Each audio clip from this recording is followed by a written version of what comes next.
Good morning, it's 4:23 a.m. I have this ability to use bad dreams to wake myself up when I need to be up. I can just tell myself a time and a bad dream will come and get me just when I need it to. For instance, what woke me this morning at 4 o'clock was a dream about a low, bullish sort of pig that grunted around. When the pig lifted its head from the grass and saw me, it went very still and changed color from brown to a dark purple. I got up and peed and got back into bed, but I knew I was up for the morning then. I have a general theory about bad dreams, which I think is revolutionary. My theory is that they are most often simply the result of the body's need to wake up the mind, using the only tools it has available, most often in order to pee.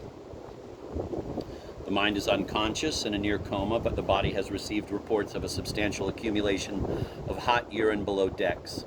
The body is getting insistent calls and memos describing the gravity of the hot urine situation and passing it up to the low brain, and the low brain is putting in calls to the high brain. But the high brain's phone is unplugged because it is asleep. What is the low brain to do? It has three options: laughter, arousal, or fear.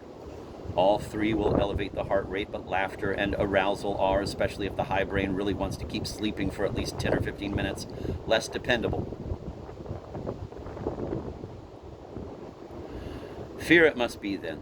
The low brain looks on the monitor at the images that float by in an unstoppable stream of coolant. They are, as always, absurd and pointless. Any one of them will do. He seizes one at random. It happens to be of a small fawn-colored pig in the yard, and he injects a special fear chemical into it and lets it go, and suddenly it is a frightening dark purple pig with murderous eyes.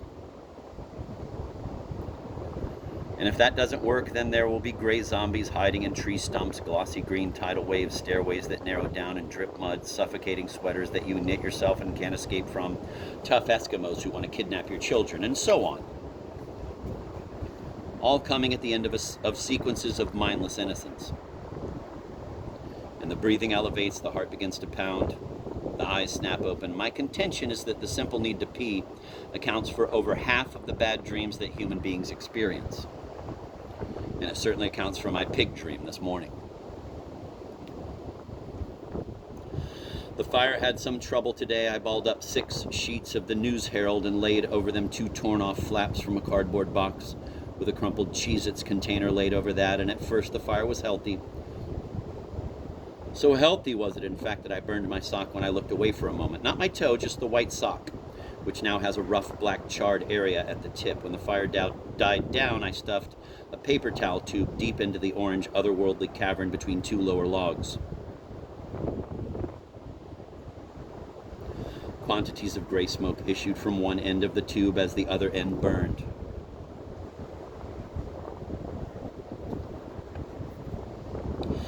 But then it all died down again. This happens sometimes. When it does, you must take a moment to appreciate the unburning fire. It's still hot. It still has the means of its own regeneration. Blow on it several times, long, steady gulf streams of oxygen, and a flame sprat will pop up again somewhere. Then adjust the log slightly to give that flame some encouragement, and the fire is loping off on its own again.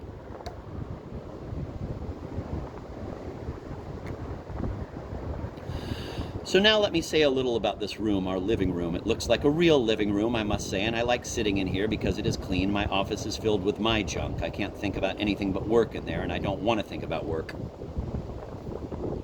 Here there are 5 windows with thin white curtains, and each window has 12 panes of glass.